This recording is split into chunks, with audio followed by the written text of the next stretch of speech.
Dalam hal ini, Perdana Menteri Israel Benjamin Netanyahu menegaskan pihaknya siap untuk skenario apapun dalam konflik dengan Iran. Ia juga terus berkomunikasi dengan Presiden Amerika Serikat terkait hasil pertemuannya dengan Presiden China. לא 50%, כבר 60%, זה היום.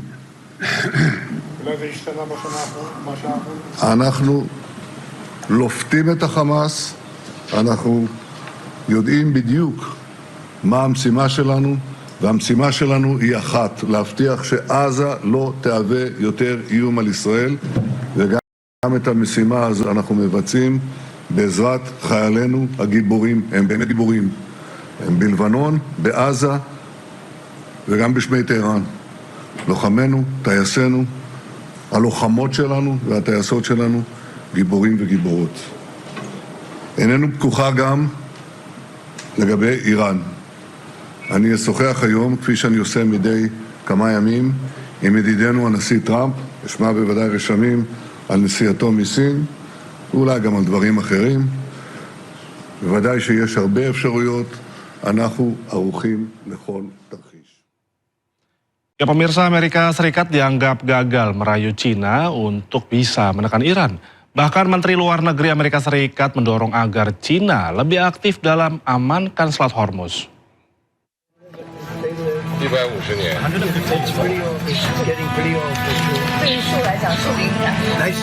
Kunjungan Presiden Amerika Serikat Donald Trump ke China menjadi perhatian dunia. Kunjungan ini dipandang sebagai peluang bagi Washington untuk mendapatkan kembali pengaruh strategisnya dengan memujuk China untuk menekan Iran secara ekonomi dan strategis. Namun, AS seperti meninggalkan Beijing tanpa diskusi berarti tentang Iran. Menteri Luar Negeri Amerika Serikat Marco Rubio yang menyebut Amerika mendorong China untuk lebih aktif dalam mengamankan Selat Hormuz.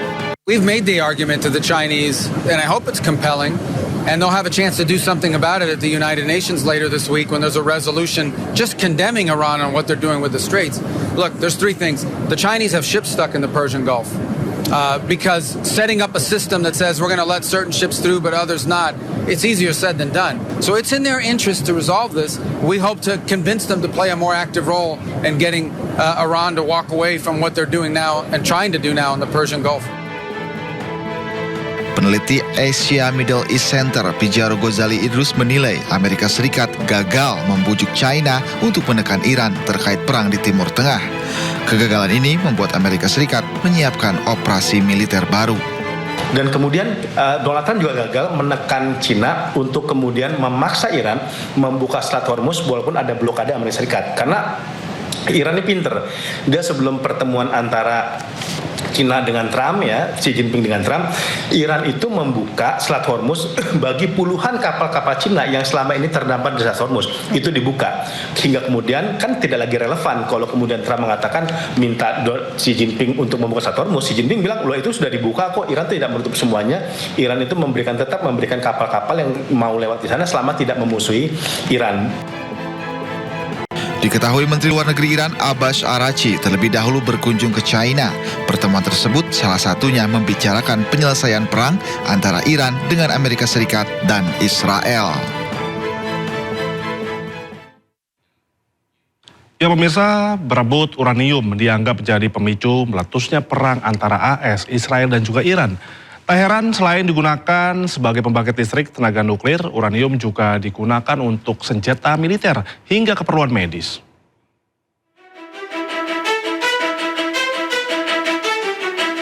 Hampir 100 hari perang antara Amerika Serikat, Israel, dan Iran berlangsung.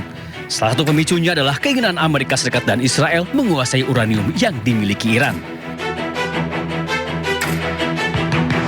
Uranium adalah logam berat sumber energi. 1 kg uranium setara 3.000 ton batu bara.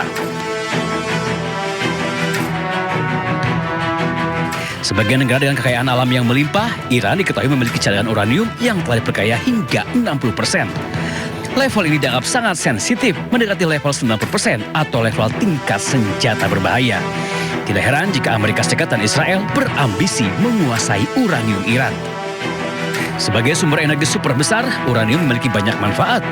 Kegunaan uranium paling utama adalah sebagai bahan bakar reaktor nuklir dan pembangkit listrik tenaga nuklir. Reaktor nuklir dapat menghasilkan energi listrik super tinggi. Uranium juga digunakan sebagai bahan baku pembuatan bom nuklir. Senjata nuklir berdampak radiasi mematikan bagi makhluk hidup. Uranium juga digunakan untuk pembuatan kapal selam hingga kapal perang. Tidak hanya untuk keperluan perang, uranium digunakan untuk keperluan medis. Uranium menghasilkan sumber energi yang diperlukan untuk berbagai prosedur medis. Selain itu, uranium juga bermanfaat bagi industri energi hingga penelitian. Saking banyaknya manfaat uranium, tak heran negara-negara berkembang mengolah uranium hingga mencari incaran dunia. Salah satunya Amerika Serikat dan Israel. Perang Amerika Serikat, Israel dan Iran sudah berlangsung sejak akhir Februari. Berbagai perundingan sudah dilakukan, namun hingga kini belum juga menemukan titik temu.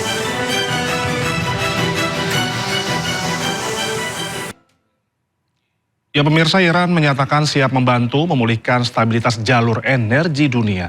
Namun Teheran menegaskan hal tersebut bisa terjadi jika eskalasi militer dihentikan dan blokade maritim dicabut.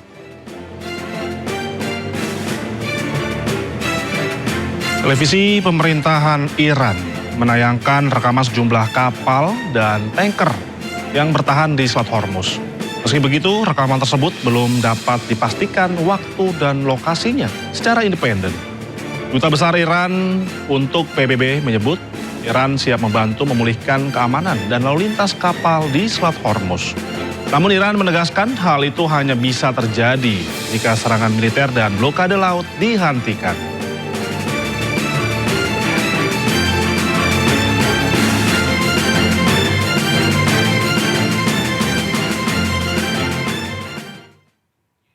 Menteri Dalam Negeri Pakistan mengunjungi Iran untuk menjajaki upaya perdamaian antara Iran dengan Amerika Serikat.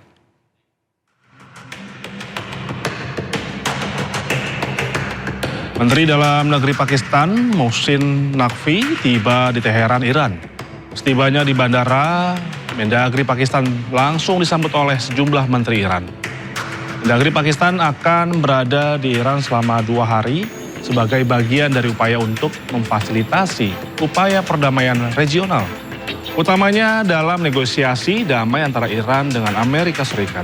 Kunjungan ini dilakukan sehari setelah Menteri Luar Negeri Iran Abbas Araghchi mengatakan upaya mediasi Pakistan belum gagal tetapi menghadapi kesulitan.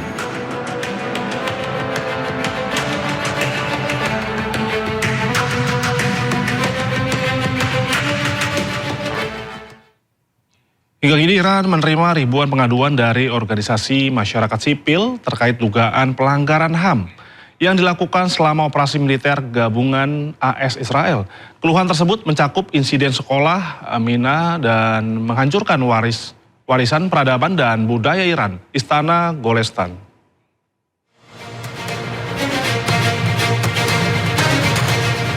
Kementerian Dalam Negeri Iran mengatakan pada hari Sabtu mereka telah menerima 2.250 pengaduan dari organisasi masyarakat sipil yang menuduh adanya kejahatan hak asasi manusia yang dilakukan selama operasi militer gabungan Amerika Serikat dan Israel di Iran.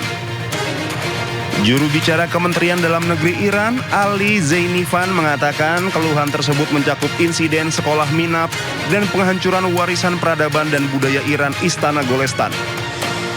Zainifan menyebut Amerika Serikat dan Iran tidak memiliki warisan seperti itu sehingga mereka tidak dapat memahami betapa menyakitkannya kehancuran warisan tersebut bagi sebuah bangsa yang berakar kuat seperti Iran. Zainifan menambahkan dengan keterlibatan masyarakat sipil, Iran berhasil mengamankan sesi khusus Dewan Hak Asasi Manusia PBB di mana kejahatan-kejahatan tersebut dikutuk keras. 2250 شکایت از طرف تشکل‌های مردمی درباره جنایات بشری و ضد حقوق بشری که دشمنان ما انجام دادن از جمله مدرسه میناب یا تخریب در واقع آثار تمدنی و میراث فرهنگی ما. آخر دشمنان ما آثار تمدنی و میراث فرهنگی ندارن، نمیدونن چقدر تخریب آثار تمدنی دردآور برای یک ملت ریشه دار و عمیق. این رو ما طرح شکایت کردیم و در واقع در حوزه محیط زیست تشکل‌های محیط زیستی ما اینها با هماهنگی وزارت کشور وزارت خارجه و با محوریت تشکل‌های مردمی همینها باعث شد که جلسه ویژه شورای حقوق بشر در سازمان ملل تشکیل بشه و به نحو کم نظیری با رأی قاطع این جنایات رو در واقع محکوم کنند. Selain itu, Zenifan juga mengklaim kesiapan angkatan bersenjata Iran saat ini jauh lebih kuat dibandingkan di awal perang pada akhir Februari 2026.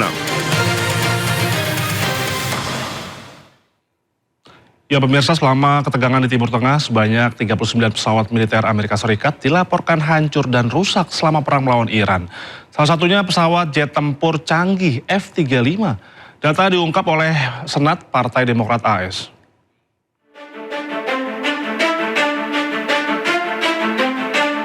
Pesawat militer Amerika Serikat dilaporkan hancur dan rusak selama perang melawan Iran. Salah satunya pesawat jet tempur canggih F-35 Lightning II yang ditembak jatuh di wilayah Irak.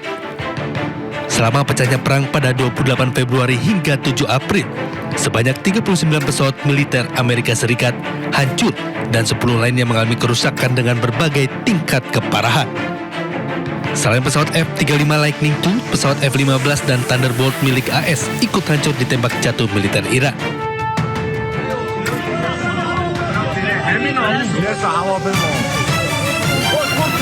Tak hanya jet tempur, sejumlah drone milik Amerika Serikat juga hancur ditembak jatuh militer Irak.